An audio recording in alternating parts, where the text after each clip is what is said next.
بسم الله الحمد لله رب العالمين والصلاة والسلام على رسوله الكريم وعلى آله وصحبه ومن تبع سنته إلى يوم الدين. Assalamu alaikum wa rahmatullahi wa barakatuh. Welcome again to another episode of your weekly Islamic chat show, Guest of the Week, coming into you from Sharjah Television. As always, I'm your host Ismail Bullock. And as always, inshallah, by the will of Allah, we will have an interesting and important and relevant topic, hopefully to many or if not most of the viewers. And today's topic, we're going to discuss how or in regards to raising or the upbringing of children. And to do that with me is no stranger to the show, Brother Almir. Assalamu alaikum. Wa alaikum assalam wa rahmatullahi wa barakatuh. Jazakallah khair for coming on again. Thank you for inviting me. So like I said, as you know, we always try to tackle or handle or shed the spotlight on topics that are relevant obviously in our religion, but also in our daily life. As we know, our religion is a way of life.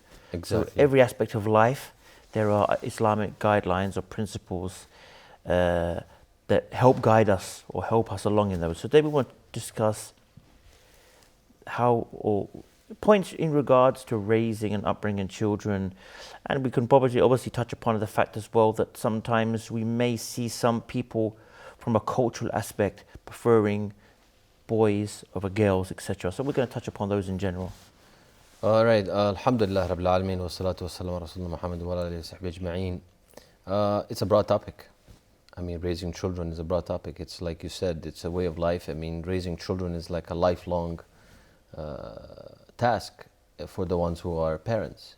So it's not something that it can be discussed in one lecture or one session. So we're not going to cover most of it. We're just going to focus on a few points and go from there.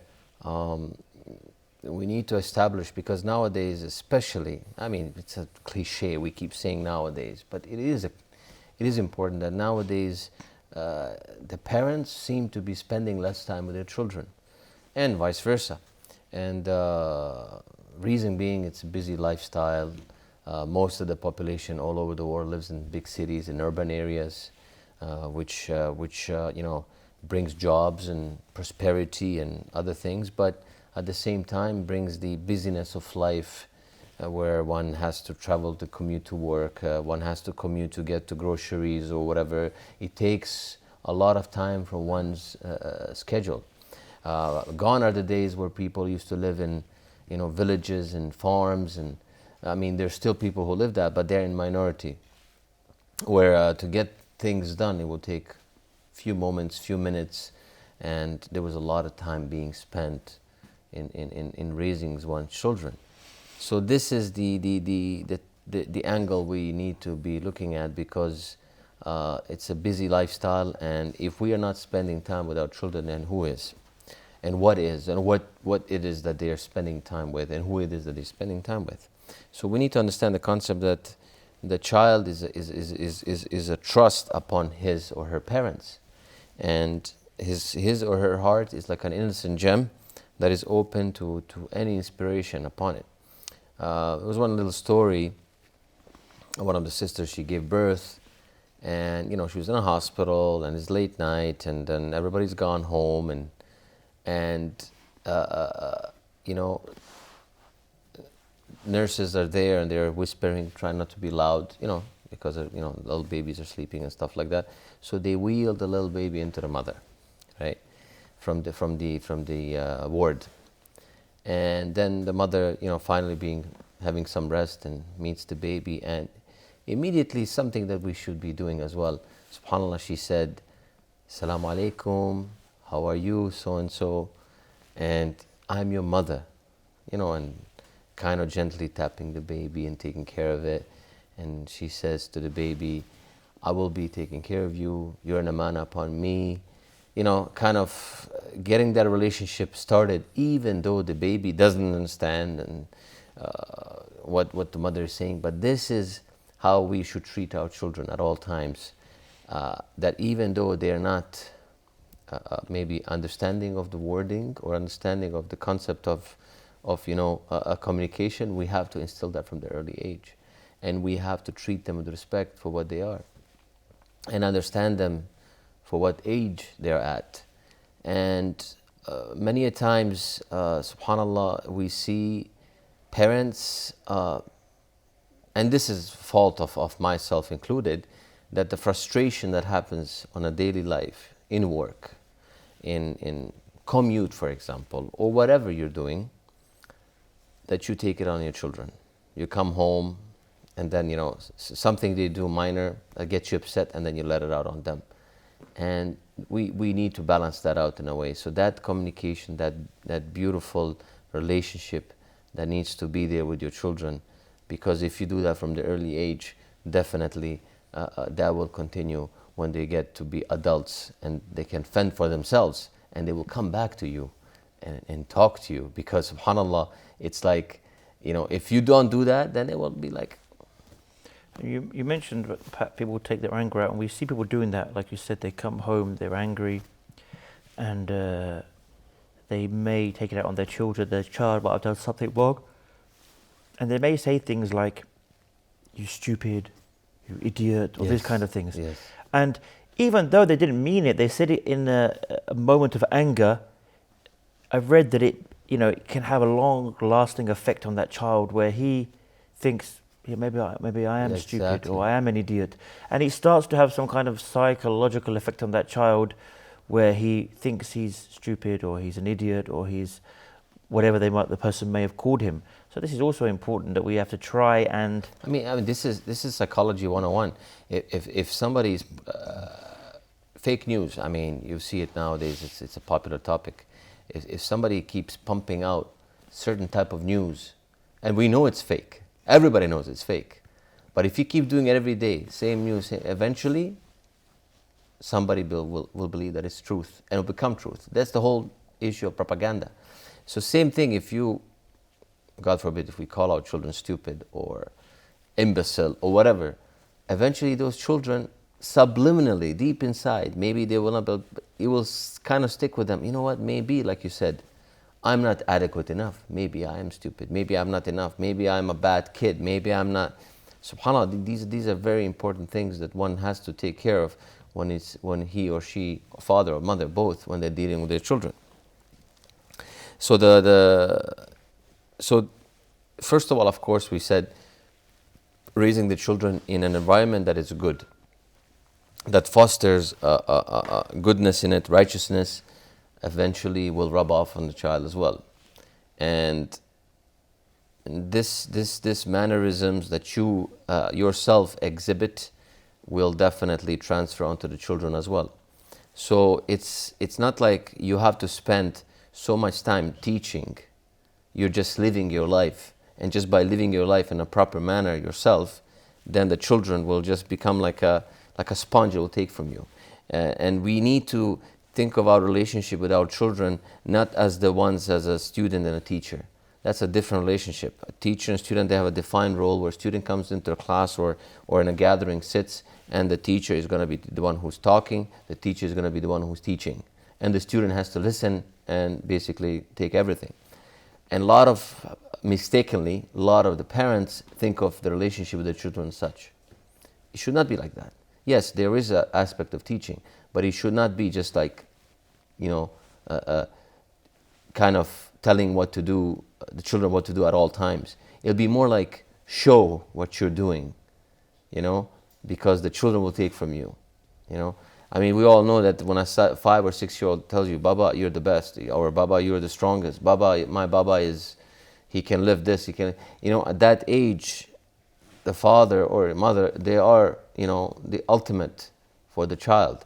So this is the time where you could say molding takes place, where you as a parent take your utmost, best behavior, I could say, in order to cultivate this. It reminds me of a statement, I believe it's of Ali radiallahu anhu, where he split like the age of the child into like 3 parts of 7. So he said like the first 7 years is you play with the child.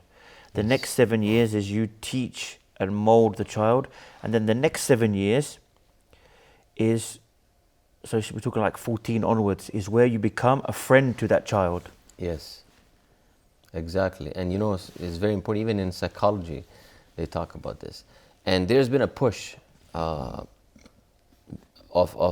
teaching children as early as year 3, putting them in nurseries, putting them in this place, that place, because they need to be ahead of the game.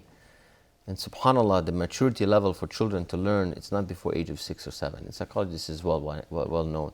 What the children need to do at this age is to play.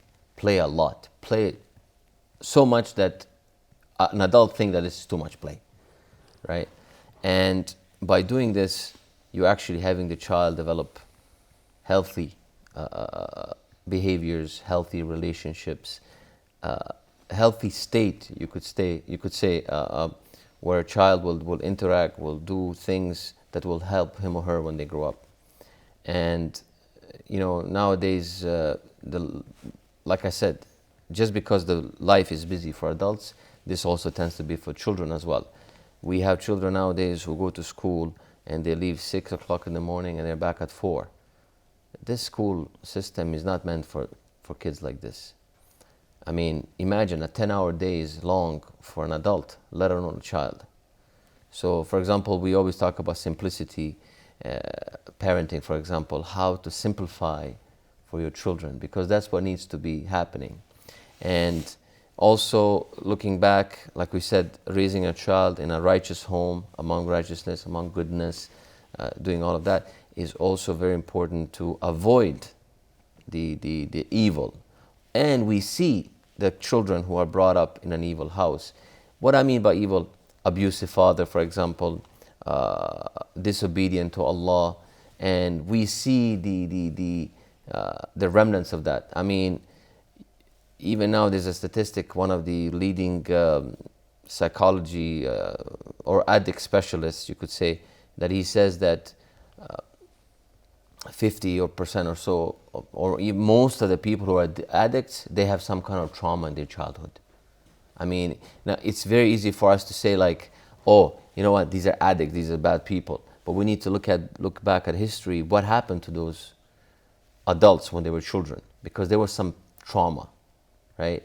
And you see the abuse that they've suffered, either the emotional, physical abuse that happened to them, and subhanAllah, it shapes a person for the rest of their life.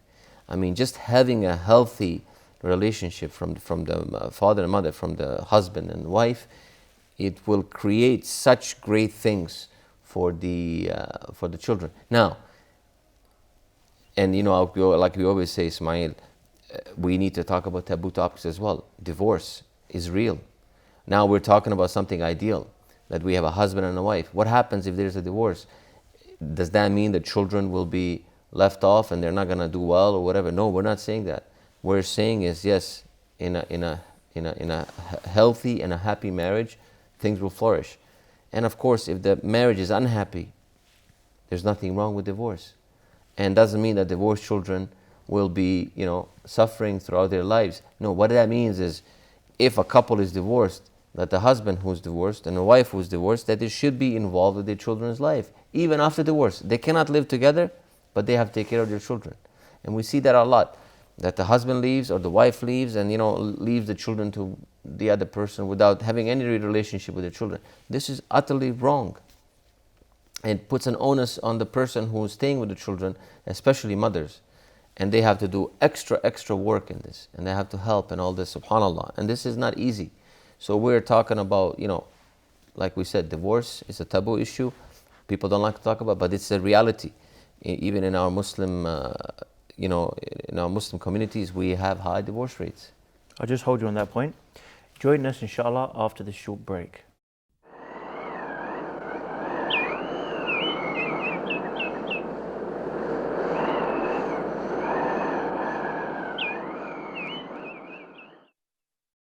Assalamu alaikum and welcome back.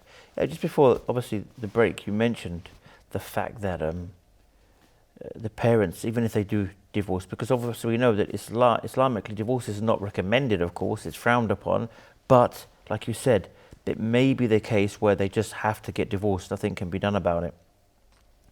But, like you said, if the parents must be involved, and that's where we see the problems that we see. Of course, there are individual cases that the exceptions to the rule that come from a broken house, that come from usually a fatherless environment, and they do well. But we know that the majority or a large amount of them suffer, and there's a lot of these problems we see in society, behavior, crime, like you said, sometimes addiction. It comes from people from these broken homes. So even Islamically, we know that if they do get divorced, the father is still just as responsible, Of course. for the upbringing of the child. And what the upbringing is, in like he comes and gives money and says, "Here's your money, you're living a happy life," and disappears. He has to be there for the child emotionally. He has to be there to guide the child Islamically, to help bring the child up, as well as the mother. They still have. So that's where the problem is. The problem is when that does happen, but one of those parents, like you said, usually the father, just leaves the children completely, and the child always grows up. To me, Ismail, I consider such people to be some of the, I mean, it's my personal opinion. Don't quote me on this, that this is something from Islam, that this is, but to me, some of those people who forego their responsibility as fathers are some of the worst people, in my opinion. Because you are given responsibility by Allah, you are given children, and you totally abandon that. This is really something that awful that one can do. So you have to do your due diligence and take care of that, because you are responsible. Allah has given you that. SubhanAllah, it's a ni'mah. Plus, it's a blessing. It's a blessing. It's really, of course, ni'mah, but it's a blessing in a really the biggest sense there is. You have a son and a daughter or both, or whatever. Maybe you have many children that Allah has given you, and you are, just because you cannot get along with your ex-wife, that doesn't mean you abandon. Now, even in non-Muslim societies, they understand this, subhanAllah. This is like you said, this is 101 of psychology, 101 of whatever relationship there is. I mean, dynamic. Unless the father is abusive and he is known to have hurt both the mother and the child, of course, they will not allow, the father to be involved. But if just pure disagreement or cannot live with his wife or whatever, the father has to be involved. And even they keep yanking at this. You hear this in the advertisements, how fatherless environment creates problems later on in life. And we've seen it. I mean, you've seen it yourself with these examples in our Western Muslim communities, what's going on, and when the father's not around, and so on and so forth. And it's a big problem. So now, coming back to the marriage and raising children, from the beginning, things should be done right. How things should be done, subhanAllah, we have the Prophet Muhammad ﷺ telling us what to do. And all we need to do is follow the sunnah. For example, what's the first thing a newborn needs to do? He needs to breastfeed. Mother needs to breastfeed. And then Prophet ﷺ said, let her breastfeed the baby for 2 years. Right? And we see, and my wife has been involved in this a lot, in counseling other women about breastfeeding, stuff like that. We find a lot of women, I mean, through what she was telling me, without mentioning any names or whatever, that a lot of women don't breastfeed at all. If they breastfeed a month, 4 months, 6 months, nobody goes into the length that the Prophet ﷺ recommended. And there's such a huge benefit. I'm working in healthcare, I see that. One of the greatest benefits, and people don't realize, as simple as this, subhanAllah, what formula does to a child. A formula-fed children, they're going to be fed for 2-3 years, whatever, in early stages of their life, tend to make their teeth very weak. And the caries or the gingivitis ruins their teeth. It's a very common thing because formula has sugar. That's unnatural. The breast milk has natural sugar, which does not affect the teeth, subhanAllah. And formula-fed kids, sometimes they lose all their teeth before the age of 4. And they're not supposed to do that. Then they have to go for surgery and stuff. And you see all those yellow teeth and stuff like that. Of course, some children that keep drinking juice and stuff like that all the time, that's another issue. But formula-fed kids, this is one of the issues. I mean, you don't even think about this. Yet, subhanAllah, in the Western societies, for example, the breast milk is so valued that they actually, the women who cannot have breast milk, we know there's a fact that some women cannot have breast milk, some mothers, that they actually buy the breast milk by $8, for example, an ounce. Crazy amount of money. Imagine half a liter or liter, I don't know how many, 16 ounces in a pound or 32 ounces, 35 ounces in a liter. You're talking about $100+ for a liter of breast milk. And people are actually buying that because they understand the benefit of somebody being breastfed. Subhanallah, to an extent that the Prophet ﷺ in the Quraysh, in the time of Quraysh, they understood the benefit of breast milk, that if the mother could not breastfeed, what did they do? They sent her to the farm. The wet nurses, as they say. Allahu Akbar. Even in mashallah, in Middle East here, in the Khalij, we have examples of that. We have people whose mothers cannot breastfeed, but they've hired a wet nurse. You know, without mentioning names, I've seen, some of the families that do that here. And this is a very good thing to do. Because if you cannot, if you can afford, of course. Those who cannot afford is a different story. But to let this go, this is an issue that needs to be rectified from the beginning. Because you will have, for example, immune system. Now science is coming up and saying that breast milk is better than so many vaccines, so many things, and because you are transferring all the immune system from yourself, you're giving it to children, even the ones who science cannot yet discover. Subhanallah. There's so much benefit. This is just the first 2 years of life. Or even if you breastfeed for a year or so. And this is the thing that the busy life kind of gets us into it. And even mashallah here in this country, they've recognized the benefit of nursing. They've actually given working moms time off work. And they said, you know what, if you work 8 hours, here, work 6, go breastfeed. You are allowed for a year or so to take time off and go breastfeed. What I also like is that they've made many of the government departments where women work, they've made for them nurseries just for those women's children who work for them. Yes. Many of the government departments. So then the woman, exactly. she can go they down don't regularly. Feel shy, they can do it. She can go regularly. And not just that, the baby will be there. Otherwise, the baby usually would be at home with a nanny or something. Whereas they can have the baby in the nursery and go intervals to. And that happens in a lot of the government departments. Yeah, they exactly. have that now. And this is an amazing thing by recognizing the importance of this and continue with it. Just because someone works doesn't mean they have to abandon other responsibilities for their children. And this is something that should not be taken lightly, but for some reason, I think also these companies who make formula, they have a big thing to do with that. They're propagating a lot of these things, that the formula is the same as milk. And subhanAllah, it's amazing, as breast milk. You see the advertisements of these places and then all of a sudden you see in small print in the same box, it says, oh, same like breast milk, and then there's like a asterisk. And then you have to read the asterisk in the bottom, and it's small print. It says, we do not claim that the formula is same as breast milk. It can never replace it. But one has to read, So they have to declare, but they declare in such a small print that one cannot see unless he or she puts the glasses on or, kind of gets closer. And, this is the marketing campaign that they've done.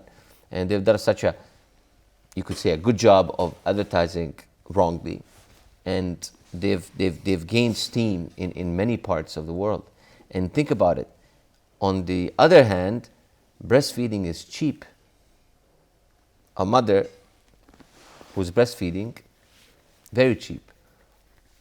And if the mother who is feeding formula to children, it costs a lot of money. I don't know. We never bought formula for our children, so I don't know. But I've heard it's very expensive.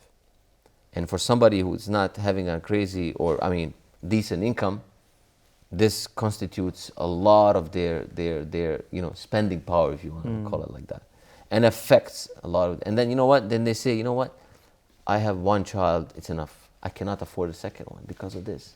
Subhanallah, And we as Muslims, the Prophet ﷺ has commanded us to have. He wants to see our ummah grow. He wants to see our ummah in Yawm al-Qiyamah to be huge. So he said, have children. Go at it, right? Yet we see a huge decline in children population, you could say, or children, or among Muslims. And this is not just anywhere else, everywhere in the world. You look at Muslim communities, this is a fact. And it's unfortunate, but it is quite true. So we've been spending a lot of time on this, but eventually when you start well in the beginning with the breastfeeding, with the upbringing, with the small things, then the healthy environment will shape itself up at home. And then have a relationship with your children, even if they are very young.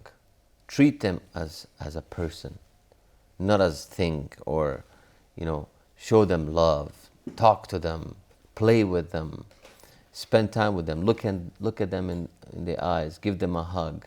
SubhanAllah, there's one little formula that we do with our children, because we have 6 children, so SubhanAllah, some children, their personalities are totally different.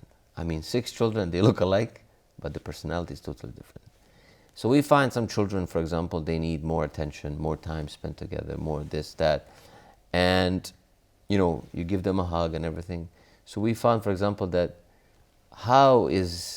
and you talk to your children, like, when is enough of hugging you or giving you, a close attention, because some of them are sensory seeking. They need that touch, right? They need you to hold them, they sit on your lap. Others like, oh no, I want to play, and they just want you to talk to them. That's enough for them. They don't need that physical touch. So it's like you find a niche with each one of them, and you dwell on it, right? You kind of spend time on it. And one of the children, we found out that likes to be hugged. So my wife, she said something very interesting. She says, let the child hug you, but don't let go first. Let them go. So I'm holding the child, hugging for a while. I'm like, oh, yeah, she's like, it's been a while now, right? And my wife's like, no, let them go. That's when it's going to be enough for them, and that's when the cup is going to be filled. And this is so important for the development. SubhanAllah, this issue is so important that I cannot stress enough. If you look, they've done studies. Ethically, these are wrong studies, but they've done it. They've taken monkeys, chimpanzees in America, where they put them in cages, and they took the mother chimpanzee and the baby chimpanzee together, and they spent a lot of time together, and they watched them grow, and they watched their behavior, right? They found out that this chimpanzee was kind of a healthy chimpanzee, grew up not to be rowdy, not angry, having healthy relationship with its surroundings and whatnot. Then they did a study with a chimpanzee that was separated from its mother for the whole time. When needed a hug, didn't have a hug. They found out that when this chimpanzee grew up, it was a uncontrollable chimpanzee. What I'm trying to say is not to compare chimpanzees to humans, but there is a little bit of understanding of how important this relationship is, physical touch among parents and their children. I'll just hold you on that point. Please join us after this short break.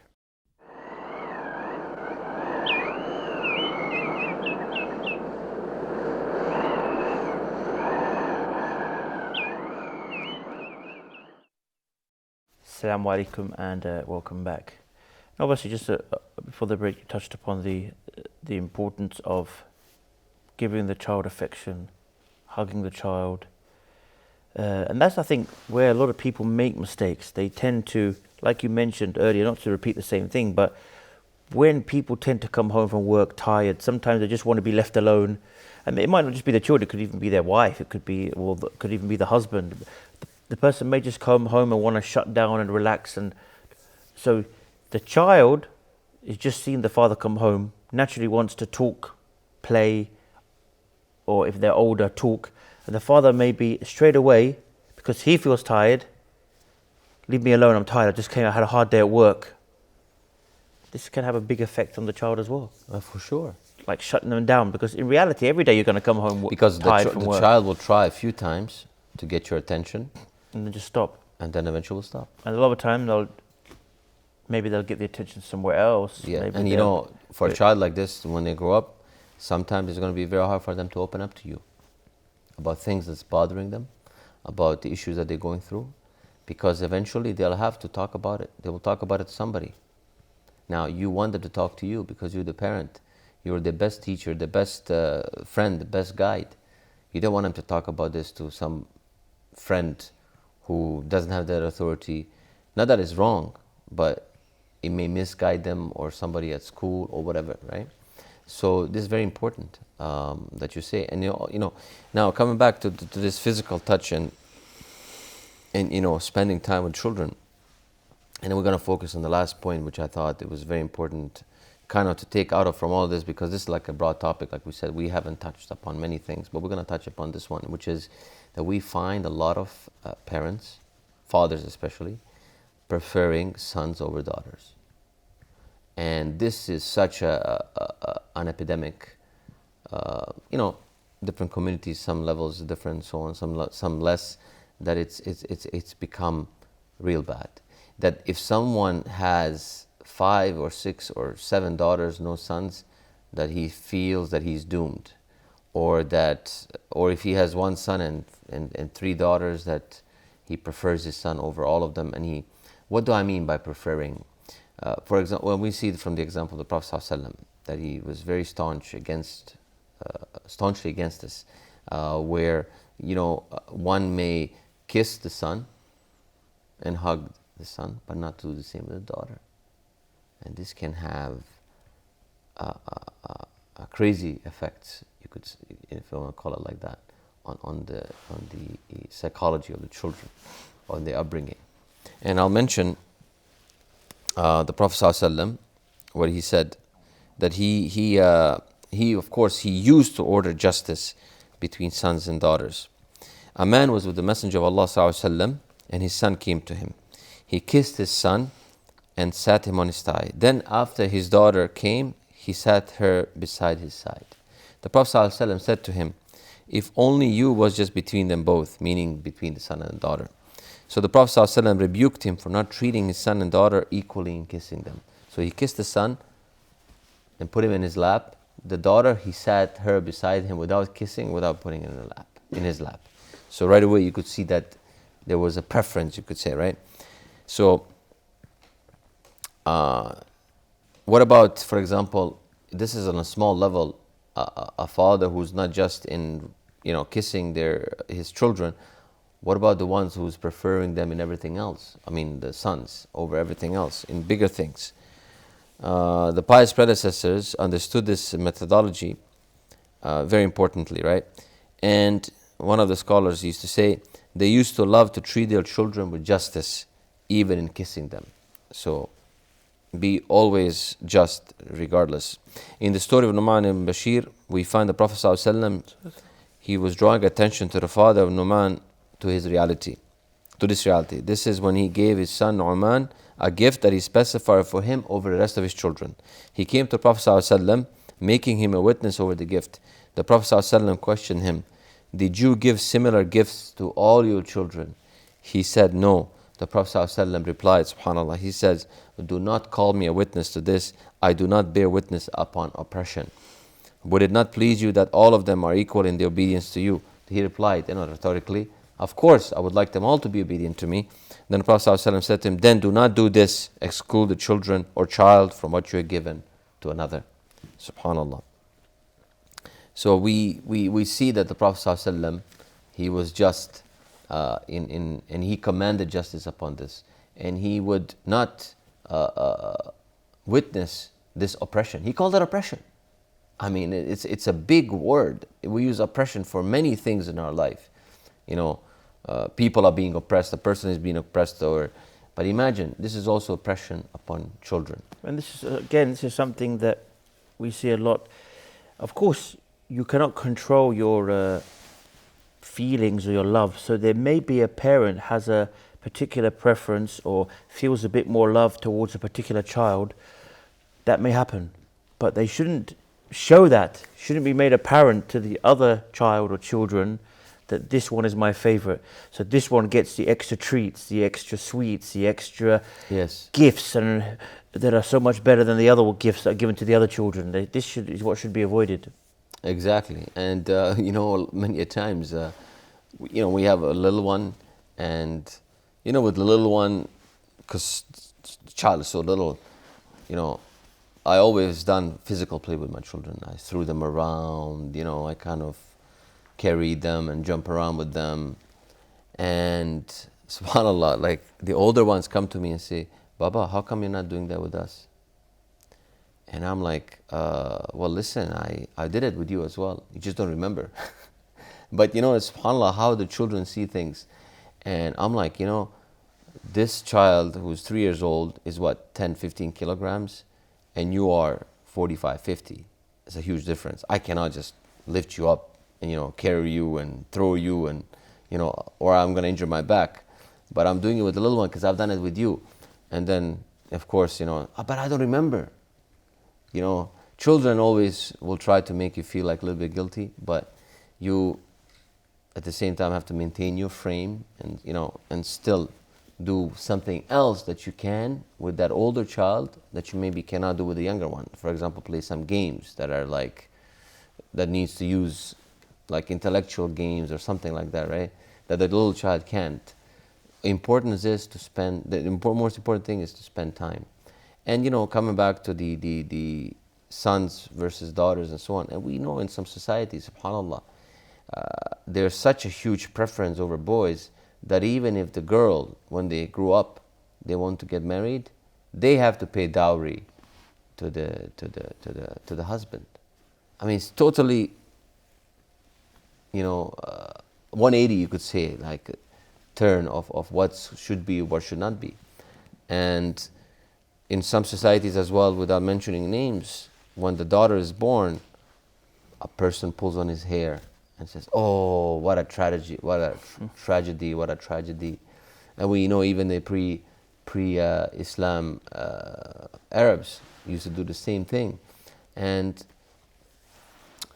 now we know nowadays it doesn't happen to that level where there is violence committed against daughters in such a way that, you know, because of they're born. But there's these small little things, like, you know, kissing the son, not kissing the daughter, and so on and so forth. And spending extra time with the son, not with the daughter, and vice versa. So we have to be very careful with this, extra careful. Now, if you as a parent, you only one child, that's different. I mean, you're gonna give that child the most attention, and there is no one else to give attention to. That's totally fine. That's different. But if you have multiple children, you have to try to divide your time and spend as much time as possible with all of them. And hopefully when we do that, then we'll have healthy relationships, and of course at the same time obeying Allah, fulfilling the rights upon our children, fulfilling the rights upon, as a parent, as a father, as a mother, and so on. And of course with that we are directly obeying Allah subhanahu wa ta'ala and having a great reward that's going to happen in the akhirah. And of course, beautifully and rightfully raised children, what they will do for us. What was one of the things when we pass away, if we pass away before our children, is that one of the three things is the righteous child who makes dua for their parents. Of course, yeah, the hadith that talks about when The someone books are dies, closed, all of their deeds, deeds stop except three. Ongoing charity that they had, yes, some form of knowledge they left behind that people benefit from, and a righteous child that makes dua for them. These are the only things that will benefit you. Obviously, as we know, when you die, everything stops. You know, interesting thing, just before we finish, subhanAllah, I thought about something, and there was a study done, a father and mother who are getting old now, their grandparents, they're, you could say, in their end years, 70s and 80s, whatever, and they've done a little study. They say, who takes care of them the most? Is it the sons or the daughters? Not care of as in financial, taking care of them in such a way, no, more like caring for them physically, you know, being patient with them.